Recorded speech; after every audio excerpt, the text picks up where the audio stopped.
ஆன்மீக உறவுகள் அனைவருக்கும் என் அன்பான வணக்கங்கள்.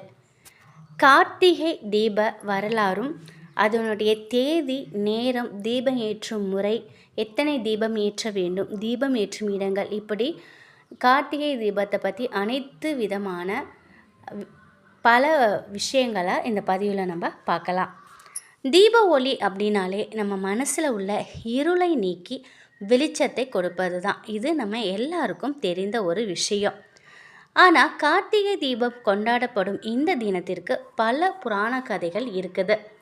ஒரு முறை பிரம்மனுக்கும் விஷ்ணுவுக்கும் யார் பெரியவங்கிற போட்டி வந்துச்சான். சிவபெருமான் அவங்களுக்குள்ளே ஏற்பட்ட போட்டியை முடிவுக்கு கொண்டு வர அடிமுடியை காண முடியாத அளவிற்கு ஜோதியாக காட்சி அளித்தாங்க. அந்த ஜோதியை தான் அடிமுடி காண முடியாத அண்ணாமலை யானை என்று சொல்வாங்க. அருணாச்சலா அப்படிங்கிறதுக்கு புனிதமான ஒளி பிளம்பு மலை அப்படின்னும் பொருளுண்டு. சிவன் ஜோதி பிழம்பா காட்சியளித்த அந்த நாளை தான் கார்த்திகை தீப திருவிழாவா திருவண்ணாமலை மீது தீபம் ஏற்றி வழிபட்டுக்கிட்டு வரோம்.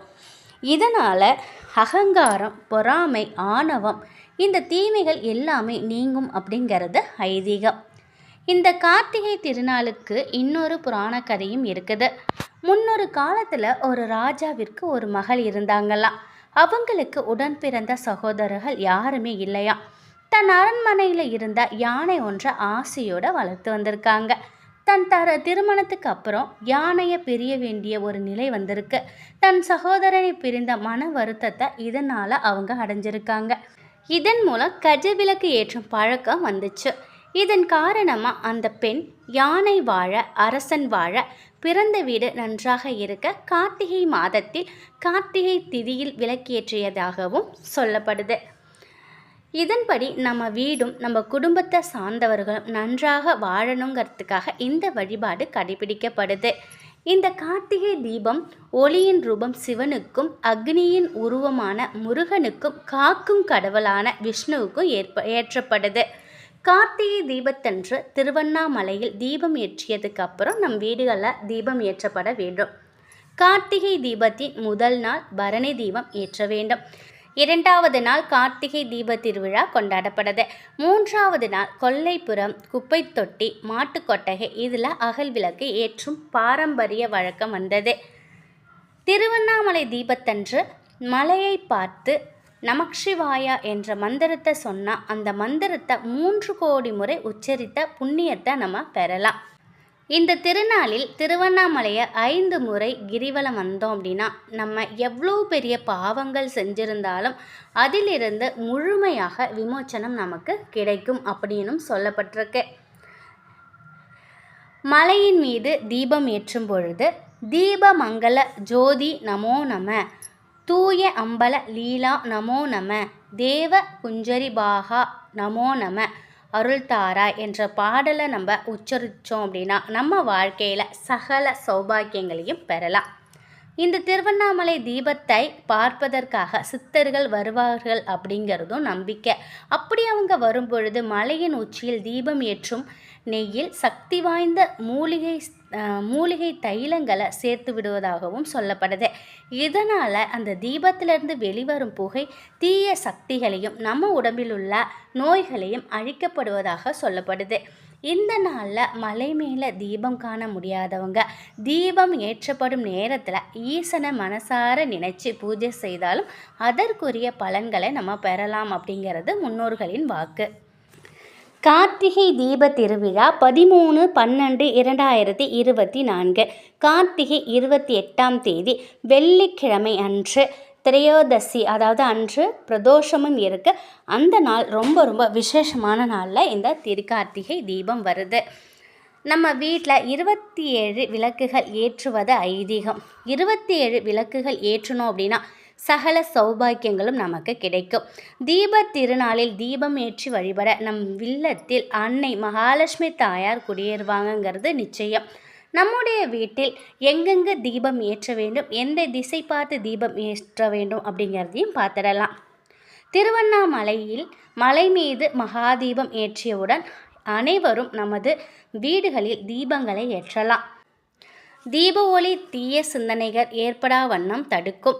குத்துவிளக்கின் அடிபாகத்தில் பிரம்மா, தண்டு பாகத்தில் மகாவிஷ்ணு, நெய் எண்ணெய் நிறையும் இடத்தில் சிவபெருமான் வாசம் செய்கிறாங்க. தீபம் ஏற்றி வழிபாடு செய்கிறவங்க வீடுகளில் மட்டும் இல்லைங்க, அவங்க உள்ளத்திலேயும் மகாலட்சுமி தாயார் குடியேறுவாங்க. செல்வ வளம் பெருகும், நேர்மறை எண்ணங்கள் அதிகரிக்கும். திருவிளக்கில் துர்கா, லக்ஷ்மி, சரஸ்வதி முப்பெருந்தேவியர்கள் உறைவதாகவும் ஐதீகம். நம்முடைய வீட்டில் தினமும் விளக்கேற்றி வழிபட்டோம் அப்படின்னா தெய்வ சக்தி அதிகரிக்கும். வீட்டை தூய்மைப்படுத்தி விளக்கேற்ற அந்த மகாலட்சுமி நம் வீட்டிற்கு வருவாங்கங்கிறதும் ஐதீகம். தீபத்தின் சுடரில் மகாலட்சுமியும், ஒளியில் சரஸ்வதியும், வெப்பத்தில் பார்வதி தேவியும் இருக்காங்கங்கிறதும் ஐதீகம். தீபமேற்றி இறை வழிபாடு செய்யறதுனால முப்பெருந்தேவியரின் திருவருளையும் நம்ம பெறலாம். கார்த்திகை மாதம் முழுவதும் தினமும் மாலையில் வீடுகளில் கோவில்களில் விளக்கேற்றி வழிபடுவது அக்னியின் வாயிலாக ஆண்டவனுக்கு நம்ம செய்யும் பெரும் யாகத்திற்கு நிகரான பலனை நமக்கு கொடுக்கும். தினமும் விளக்கேற்ற முடியாதவங்க துவாதசி, சதுர்தசி, பௌர்ணமி இந்த 3 தினங்களில் மட்டுமாவது கண்டிப்பாக வீட்டில் தீபம் ஏற்றி வழிபாடு செய்யணும். கார்த்திகை திருநாள் அன்று புதிய அகல் விளக்குகள் ஏற்றணும் அப்படிங்கிறது அவசியம் இல்லைங்க. நம்ம ஏற்றிய விளக்குங்களை சுத்தம் செய்து நல்ல வெயிலில் காய வச்சு எடுத்துக்கோங்க. தலைவாசலில் ஏற்றக்கூடிய 2 விளக்குகள் மட்டும் புதுசாக இருக்கிறது நல்லது. அதனால் 2 விளக்காவது புதுசு வாங்கிக்கோங்க. மற்ற விளக்குகள் பழசாக இருக்கலாம், தவறில்லை. விரிசல் இல்லாமல் உடையாத நல்ல அகல் விளக்குகளை தீபம் ஏற்றுங்க. அகல் விளக்குகளுக்கு மஞ்சள் குங்குமமிட்டு அலங்கரித்து பஞ்சதிரி போட்டு நல்லெண்ணெய் அல்லது நெய் ஊற்றி தீபம் ஏற்றுங்க. ஒரு தீபத்திலிருந்து மற்ற தீபங்களை ஏற்றுவதுதான் கார்த்திகை தீபத்தின் சிறப்பம்சம். பெரிய அகல் விளக்கில் ஒரு தீபத்தில் விளக்கேற்றுங்க தீக்குச்சியால். மற்ற தீபங்களை அந்த அகல் விளக்கு இருக்கு இல்லையா, அதன் மூலயமா அந்த தீபத்தில் இருக்கக்கூடிய ஜோதியிலிருந்து நீங்கள் ஏற்றணும். இதனால் நம்ம உள்ளத்திலும் சரி வீடுகளிலும் சரிங்க நேர்மறை எண்ணங்கள் அதிகரிக்க செய்யும். வீட்டில் இருக்கும் அனைத்து வாசல்களிலும் தீபம் ஏற்றணும். தலைவாசலில் புதிய விளக்குகளை வைத்து தீபம் ஏற்றுங்க. மறந்துடாமல் சமையல் அறையில் விளக்கேற்றுவது முக்கியம். சமையல் அறையில் நிச்சயம் தீபம் ஏற்றி வைக்கணும். பால்கனி, வராண்டா, மாடிப்படி, கோலம் போடும் இடம், துளசி செடிக்கு ஏற்றுங்க. நெல்லி மரம் வச்சுருந்தீங்கன்னா அந்த இடத்துல ஒரு தீபம் ஏற்றுங்க. மாதுளை மரம் வச்சுருக்கீங்களா அந்த இடத்துல நிச்சயமாக தீபம் ஏற்றுங்க. இது மாதிரி ஏற்றும் பொழுது மகாலட்சுமி தாயாரோட அம்சம்தான் இந்த நெல்லி, மாதுளைலாம். இந்த மாதிரி ஏற்றும் பொழுது மகாலட்சுமி தாயாரோட பரிபூரண அருள் நமக்கு கிடைக்கும். தீப திருநாளை தீபமேற்றி வழிபட நம் கோவிலில், அதாவது நம் வீடு கோவிலாக மாறும். நம் வீட்டில் அன்னை மகாலட்சுமி தாயார் நிச்சயமாக நிரந்தரமாக குடியேறுவாங்க. கிழக்கு திசை நோக்கி விளக்கேற்றுங்க, துன்பம் நீங்கும், குடும்பம் அபிவிருத்தி ஏற்படும். மேற்கு திசை நோக்கி விளக்கேற்றுங்க, கடன் தோஷம் நீங்கும்.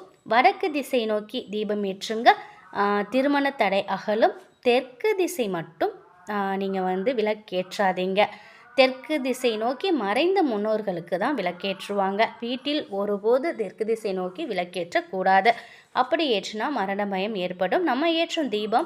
நம்ம ஏற்றக்கூடிய தீபம் எண்ணெய் முழுவதும் தீர்ந்து தீபம் தானாக அணையும் வரை விட்டுவிடக்கூடாது. இது கெடுதலை கொடுக்கும். அதனால் எண்ணெய் முடிஞ்சிருச்சு நீங்கள் எடுக்க போகிறீங்க அப்படின்னாக்கா பூவால் குளிர் வச்சுருங்க. இல்லைனாக்கா குச்சியால், அந்த மருதனை குச்சி இருக்குது பார்த்தீங்களா, அது நெல்லி மரத்தோட குச்சி, இதெல்லாம் வச்சு தீபத்தை நம்ம குளிர்விக்கலாம். அதெல்லாம் நமக்கு செல்வத்தை தான் நம் வீட்டிற்கு வர வைக்கும். நிச்சயமாக இந்த ஒரு கார்த்திகை தீப வரலாறு இதெல்லாம் எனக்கு தெரிஞ்ச விஷயங்களை நான் உங்கள் கூட ஷேர் பண்ணியிருக்கேன். இது அனைத்துமே உங்களுக்கு கண்டிப்பாக பயனுள்ள தகவலாக இருக்கும் அப்படின்னு நினைக்கிறேன். அனைவருக்கும் கார்த்திகை தீப திருநாள் நல்வாழ்த்துக்கள். நன்றி.